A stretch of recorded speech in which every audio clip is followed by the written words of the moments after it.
Welcome sa Dance of All Trades. So ngayon focus natin yung about my organization, the Fraternal Order of Eagles. I'm the president of Riego de Dios Arescom Eagles Club. So ito yung community service na gagawin namin ngayon. Po ang nagluto. Kuya, musta? Masarap ba yan? Ba, ay lutong Batangas, are.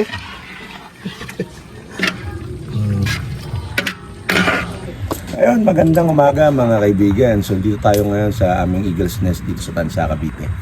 Southern Luzon Region. So ngayon meron kaming community service. Tatlo lang kami ngayon pero syempre dahil busy lahat, kailangan every month meron kaming community service. So ngayon gagawin namin, kapakain kami. Iikot kami at marami kami na-discover ng mga street seeders sa bawat area. Bibigyan namin ng pagkain ngayong araw na to. Samahan nyo kami.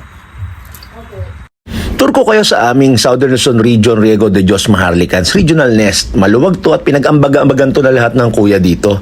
Ayun yung opisina ng aming Governor, si Gov. Tataro Luna. At makikita nyo, may mga kanya-kanya aming office dito. Bilong na rin yung office namin dyan. At dyan din namin ginaganap ang aming GMM. At meron kami maluwag na area at makikita nyo dyan ginaganap ang aming indoctrination. Pati na rin ang ibang okasyon at fellowship. Kaya ngayon sinisimulan namin mag-repack para makapag-prepare na para sa aming activity. Kain namin. Dito yung Nagkakasana po tayo. Nagkakasana po tayo. So ito po yung kasa namin, napakadaming kanin at marami ring ulam ang ilalagay. Hindi lang natin ilalagay na na tingi-tingi. Kailangan natin busugin at may sustansya makukuha yung ating mga street children na ating papakainin. Ayan. We have 7 total clubs belong sa region. Itong Eagles Nest namin, dito kami nagpe-prepare. Open to for all clubs under region. At katuwang namin ang aming First Lady na asawa ni Kuya Gov na si Ate Len. Ayan, very supportive. At ganyan po kami dito. Tulong-tulong.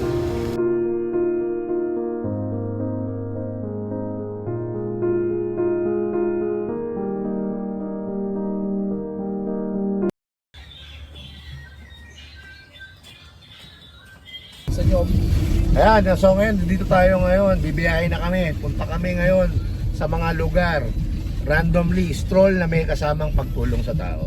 So tatlo lang kami ngayon kasi busy lahat ng mga kuya namin. Alam naman natin ngayon may trabaho, pero yung mga suporta naman nila ay nandyan. Nagpadala naman sila ng pondo namin na sa pondo namin kinukuha to.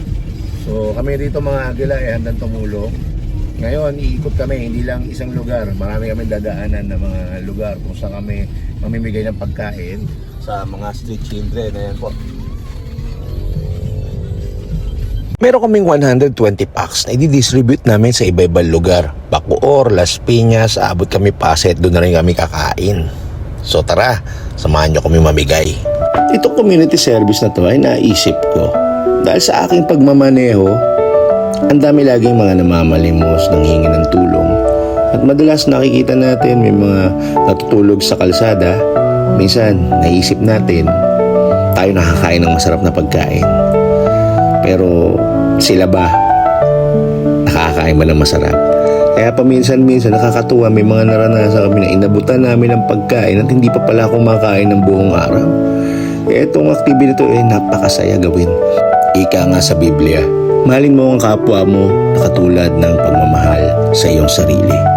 Kaya kami mga agila, sa kahit munting pagkain lang na makapagbusog lang kami ng isang araw sa kanila, pasaya na namin sila at hindi namin kailangan ng kapalit. Dahil obligasyon bilang tao ang pagtulong. Kami na may mga magagandang trabaho at kumikita dito sa Eagles, sariling pondo at pera po namin ang aming ginagamit. Gaya po ng aking pamamalakad na ang kinikita po namin dito ay wala po. Hindi po kami plano para tumakbo ng politika. Ginagawa po namin to dahil ito po ay kagustuhan ng Diyos. Ang pagtulong sa tao, sa kapwa, mahalin. Na konting maliit na bagay lang. Hindi naman namin araw-araw silang napapakain. Kahit sa oras lang na to, yung araw na isang oras na mabusog namin sila, masaya na kami.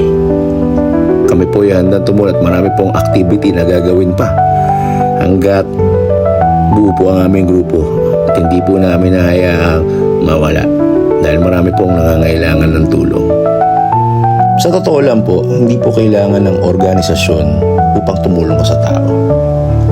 Kahit mag-isa ka sa sarili mo, pwede kang tumulong. Kaya kami nasa ganitong organisasyon ay pare-pares kami ng adhikain. Konti lang kami, pero willing kami lahat at masaya sa ginagawa namin. I believe in greatness is not found in riches, but in the good a man brings to others. Inaanyayahan ko rin po ang mga taong nakakaangat sa buhay. Gawin nyo rin po ito. Napakaganda po. Diba? Hindi po kailangan ng organisasyon para po makagawa ng kabutihan sa kapwa. Kaya mga kaibigan, please like and subscribe my channel. Maraming salamat po.